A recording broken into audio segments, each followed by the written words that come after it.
I'm going to be talking about a 1973 film that was released called Soylent Green. If you haven't seen it, I'm going to spoil it for you. Charleston Heston character, he's a cop. He's investigating an assassination of an elite man who sat on the board of a food company called Soylent Green.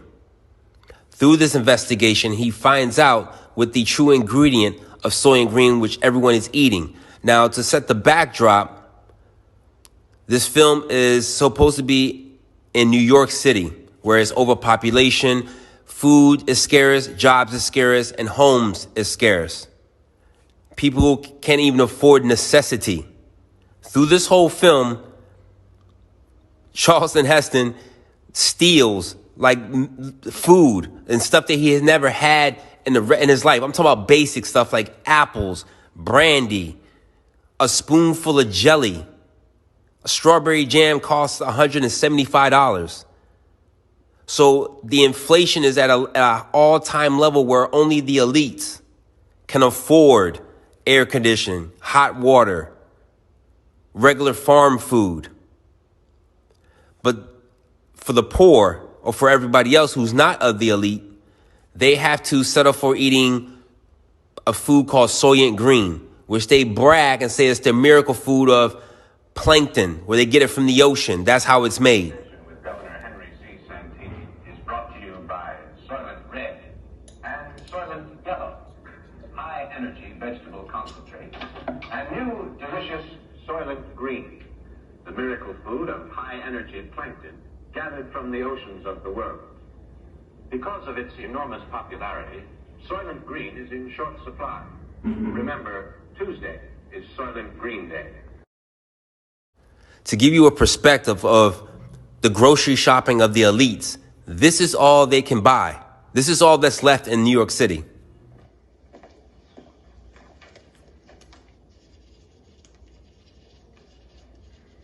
That makes it 279 Ds and 15 cents.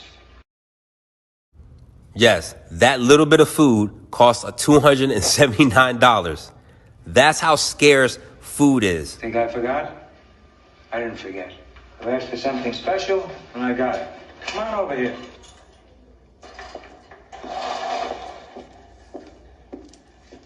How often can I offer a customer something really fantastic? Look.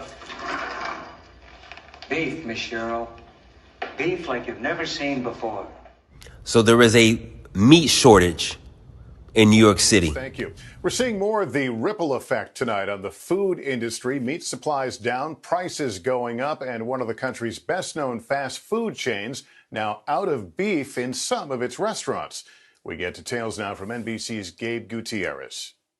Tonight at some Wendy's restaurants and across social media, a burning question. Where's the beef? The fast food giant is the latest company hit hard by the pandemic because of its reliance on fresh beef. Out of patties? Yeah. It's yanking burgers off the menu in some locations in many states across the country. So overpopulation, food is scarce. Those who can't afford have to basically nickel and dime their way to get food, to get the bare essentials. If you noticed, some of these people are wearing masks, the same mask that we're wearing right now. And the whole time they're touting that Soylent Green is genuine from soybean, that it's from plankton. So they've been pushing this whole agenda with this food that is plant-based, basically.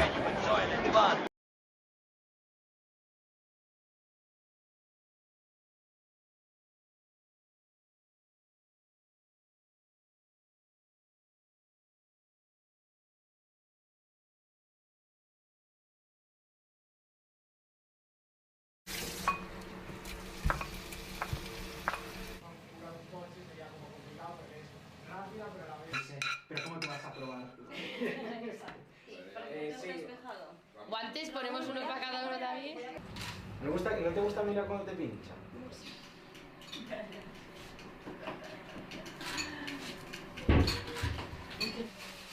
Qué molida, no me va a remover la sangre.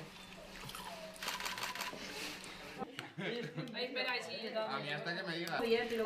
Tengo de eso abierto desde arriba.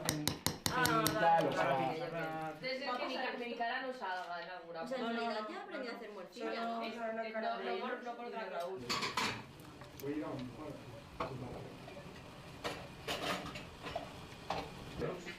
Y esto en serio, Que sí.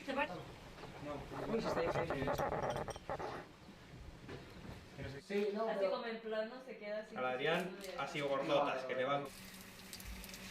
Sí, eso es de...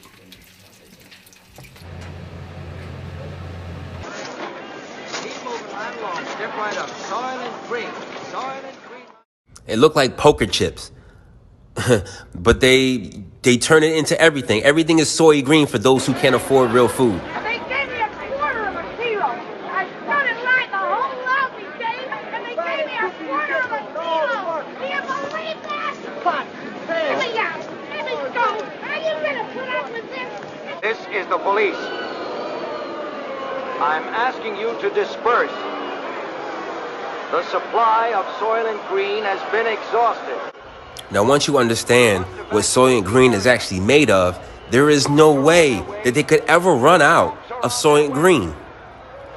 If you remember Popeyes, they are already invested in the psyop of what would happen if they gave you a chicken sandwich, take it away, watch the whole mania of how crazy people acted when you took a sandwich away from them, and then give it back to them and have everybody screaming and getting in line and killing each other over a chicken sandwich. KD for Kevin Davis, although friends know him as O-Side KD. His friends say you'll see these candles every night in the parking spot where he lost his life Monday. One of them agreed to talk as long as we didn't show his face. He just came out with a smile on his face every day, brought joy to everybody's day, no matter what he went through. Prince George's County Police say he was stabbed to death Monday outside of this Popeyes in Oxon Hill. They said Davis and another man started arguing inside the restaurant after witnesses told them he cut in front of people in the chicken sandwich line. So art imitating life, life imitating art. People riot, trying to get their hands on more Soylent Green, the Soylent buns, yellow, red. And like I said before, once you find out what Soylent Green is actually made of, there is no way they could ever run out. But they engineer these food shortages on you just so you could clamor back for whatever they give you. You will be in line killing each other over for what they give you. So Roth, a police bookkeeper, investigates or researches what is actually in Soylent Green. He can't take it. He has had enough with life, being poor, being broke, being without the bare necessities. So he goes to a suicide-assisted facility where others go who want to end their life. And they give him a great send-off. Charlton Heston's character tries to stop him, but it's too late. So Rob tells him, investigate the manufacturing plant of Soylent Green. You'll find the truth there. So before he dies, he tells Charlton Heston's character this.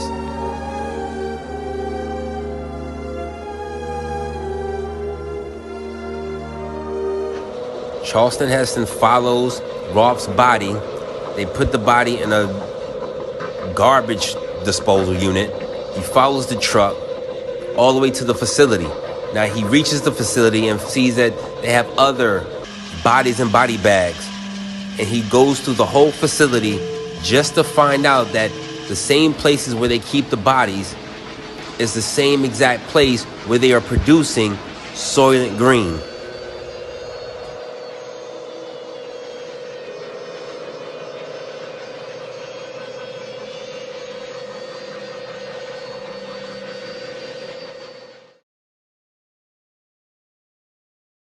Impossible Foods launched production this week at the company's first large-scale production facility.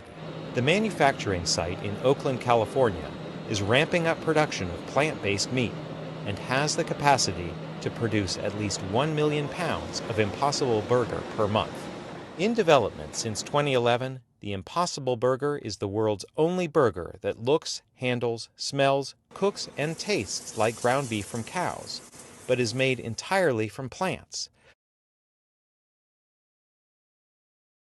with a much smaller environmental footprint than meat from animals. Our mission is to transform the global food system. It's a huge opportunity. So we're embarking on one of the largest scale-ups in the history of the food industry.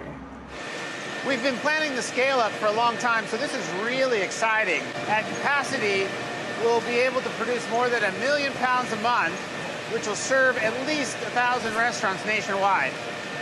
The Impossible Burger uses about 75% less water, generates about 87% fewer greenhouse gases, and requires around 95% less land than conventional ground beef from cows. The Impossible Burger is actually one of the best-selling items at nearly all of the restaurants it's served at. And as a result, almost all of the chains that we've been at, such as Umami and Bear Burger, are desperate for us to go chain-wide. It's been great for us, but it's been great for our customers as well. As the 68,000 square foot plant ramps up production, thousands of new restaurants across the country will begin offering the Impossible Burger on their menus. Now make this make sense. It's beyond meat. It's an impossible burger. If you're a vegan, why do you want to pretend like you're eating meat? And if you're a meat eater, why do you want to pretend to be vegan? It makes no sense why this would become the new hip trend of food chain restaurants. But it coincidentally runs right in line with the food shortages that's been happening all over this country and this world when it comes to pork and beef. Maggie Mae Beard, who is Billie Eilish's mom, is looking to expand the plant-based food business. Maggie Mae Beard is an American actress and singer. What does she know about plant-based foods? She is trying to leverage her popularity or her daughter's popularity with Satan to give you plant-based meat. That should alarm you. Would you ever eat from somebody's table whose daughter propagates Satanism, Luciferianism, demonic activity? Would you trust Shaq to know anything about pizza? Would you let your children be vaccinated by Bill Gates? These are the people who are trying to control your food. And it's all a plan from the Most High. I didn't say this. He said this in the book of Revelation. Come out of her, my people. Come out of Babylon so you don't receive none of her plagues. Most of those plagues had to do with pestilence, famine, and food shortages. Tell everybody. Listen to me, Hatcher. You gotta tell them Soylent breed is people. We gotta stop them somehow. Y claro, de ver tanto hacer morcillas con sangre de cerdo, pues pienso en ese momento que por qué no hacerlo con sangre de persona, ¿no? A lo que mi madre me contesta, bueno, estás loco, ¿qué estás haciendo, no? Hasta la fecha de hoy que se ha podido hacer realidad esto. Qué buenos estamos, tío. Sí, joder. Es muy bueno. I will make your oppressors eat their own flesh. They will be drunk on their own blood as with wine. Then all mankind will know that I, the Elohim, am your Savior, your Redeemer, the Mighty One of Jacob. Isaiah. This is the only verse I know it relates to this situation. But I know most of you don't read the Bible or believe in prophecy. You believe in the storytelling and the predictions of Hollywood. But you have to grow up and to understand nothing is predicted. They plan. Everything that has ever happened in this world has already been a plan for it. They just put it in your face and you go back to it and say, oh, they predicted it. They never predicted anything.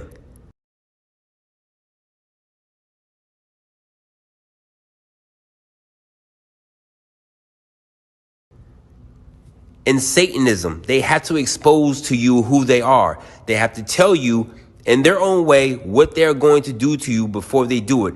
You guys think you live in a world where you have control and options. You do not the big things. Any agenda that they want to get through to you, they already have a plan for it, and they just got to get you docile enough to believe in it. That is why they put the lie serious and they put the truth where you can mock it, make fun of it, and make a joke about it. The Simpsons released an episode, I forgot what series it was, but they released an episode where they talked about Soylent Green. Jimbo, why don't you assist lunch lady Doris in the kitchen? Bite me, Skinner. Well, might we? You remember me telling Jimbo Jones that I'd make something of him one day? Are you saying you killed Jimbo, processed his carcass, and served him for lunch? I forgot to mention that this happens in the year 2022. I suggest you watch this film just so you can get the feel of what I'm talking about. Because it's too much coincidence that with food shortages, people not being able to pay rent, and the economy going downward, people are not going to be able to afford food. Inflation is going to skyrocket. I'd rather be safe than sorry. And I would never touch that plant-based meat if I didn't know exactly where it came from. And it's not that it's just New York. It's New York with a curfew. So this is the future. Well done. They suspected nothing. The arrogant never do.